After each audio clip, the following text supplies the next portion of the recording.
Okay, you guys, what is up? The King of Lightning is here today to do Bleach Chapter 510 review. Now, this week's chapter overall, and there's gonna be no summary. I'm gonna go step by step by step. But this week's chapter overall is gonna have to be okay. Yeah, I know this may surprise some people, but this chapter overall it's an okay chapter of Bleach this week. And let me explain why.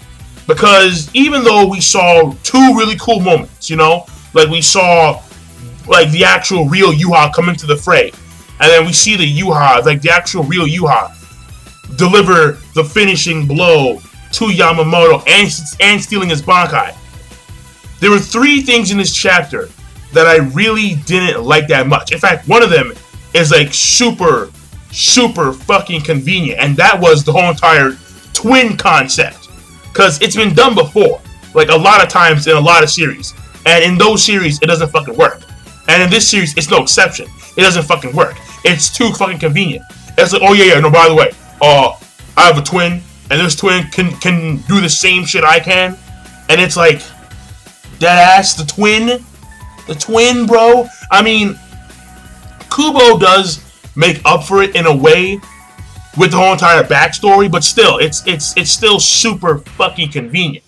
So basically, it was kind of okay, he explains how there are two Star Knights, or two Quincy who were born, and they were identical at birth, and the doctors couldn't tell which one was born first, because they forgot, I guess, and there was one named Lloyd, and by the way, I'm saying Lloyd because they're German, and I believe the D is a hard T in German, because I took that class, but fuck German. I'm sorry. But, so basically, it was Lloyd, and then there was Lloyd. And apparently, when they were 12 or 13 years old, they noticed that they could copy other people's powers and shit, or copy people, like the way they look. So they can both copy people in their image.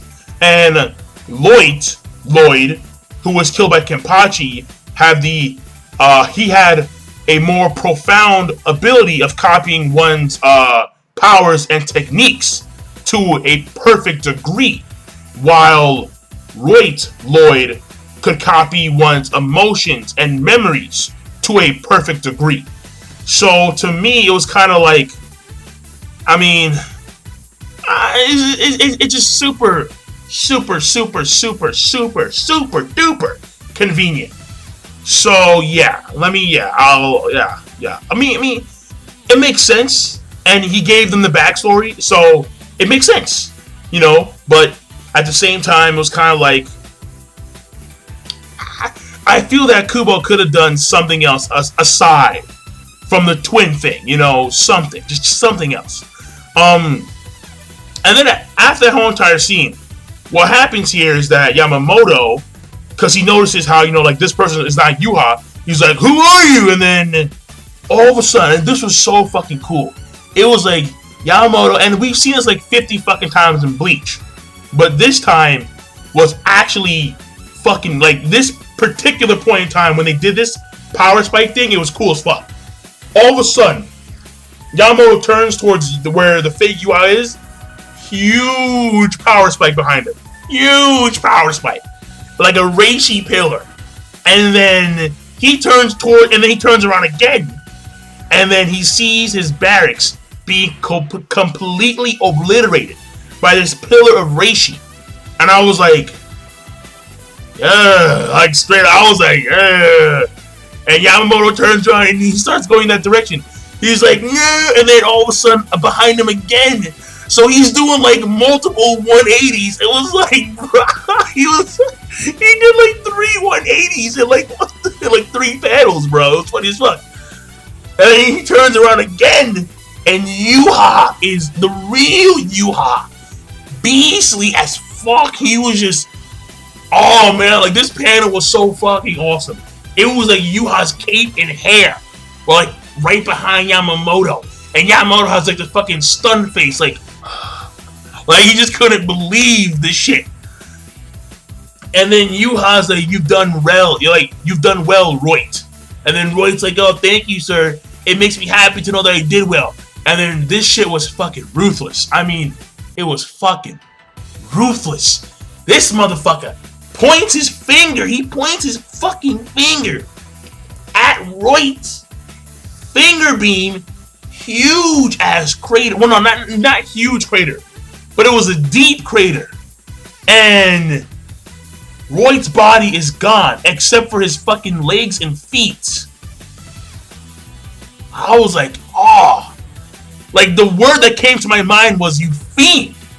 And then Yamamoto was like, you fiend. I was like, yeah, he's a fucking, like, look at this guy. I love him, man. He's a fiend, but he's an awesome fiend. Love it. Love it. Oh, I love this guy, man. He doesn't give a fucking shit about his subordinates. He doesn't give a fuck. Gone. Just gone, bro. Awesome. And what happens here is that Yamamoto asks, where were you the entire time I was fighting this motherfucker? And then Juha. This is the second thing that upset me. I liked it, but it upset me. Because Juha went to talk to fucking Aizen. And at first, I'm like, oh shit. I'm like, oh fuck. These two, Aizen shows Aizen and Juha, leader of the Quincy's, they had a discussion. And then Juha tells Yamamoto that apparently they were talking, like Juha was trying to convince Aizen to join the Quincy army and become one of the special power weapons for the Quincy army. And the thing here that I realized was that, wait a second, that means that Juha and Aizen already had their conversation, which means that Kubo skipped the conversation between Aizen and Juha. No. That was one of the things I was really looking forward to when it came to this arc. When Aizen and Juha met face to face and they would have a conversation. Just seeing these two villainous powerhouses have a conversation about destroying Soul Society or killing the Spirit King. That to me would have made a chapter right then and there. But he skipped it. He skipped the conversation. That is something I was really looking forward to in this entire arc. And Kubo skipped that. And that to me is a huge letdown. I mean, a huge letdown. I was like, fuck. Because, I mean, I hate this shit in any fucking series. Whether it's Hunter x Hunter, One Piece, Naruto, Bleach, Fairy Tail, Toriko, whatever. Please, don't skip shit. God damn it. Especially the conversation between two villainous powerhouses, man. It's like, what the fuck? Like, fuck. That is something I really wanted to see. And he skipped that shit. So to me, huge letdown. So that's number 2. And then what happened was, after the scene, Yamamoto, he rushes Juha in like a frenzy. He yells the Bankai, and then that shit gets sealed on the spot. And then what happens here is that Juha, he changes the original notion of how the Quincy's could steal one's Bankai. And this is my third issue. Because at first the issue was, okay, well, we can't steal a person's Bankai if we don't know how their Bankai operates. Which means, in order to steal something, we must first know what the fuck we're stealing. That to me makes a shit ton of sense. However, Juha comes in there, steals Yamamoto's Bankai, and then tells him the reason why a person of Roy's caliber couldn't steal your Bankai is because your Bankai had such enormous power, and thus I could not steal your, and thus Roy cannot steal your Bankai, but only I can because my power is immense, as is your power, and so because of that I can steal your Bankai, and that to me is like, what the fuck? So you're changing the fucking notions of this whole entire Quincy stealing Bankai thing, which means so now apparently, in order for Quincy to steal a Shinigami's Bankai, the Quincy must have equal power or greater power than the Shinigami. And to me, it's kind of like, but look at Ichigo. I mean, granted, not Star Knights. I mean, well, no. Kirige was a Star Knight, but top tier Star Knights. They haven't tried to steal his Bankai yet. But granted, his Bankai can't be stolen. And his Bankai, as of right now, is not that powerful whatsoever.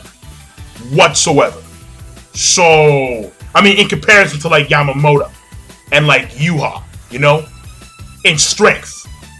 So I'm kind of like, what the fuck? So, I mean, I don't know, like, to me, it's a gripe.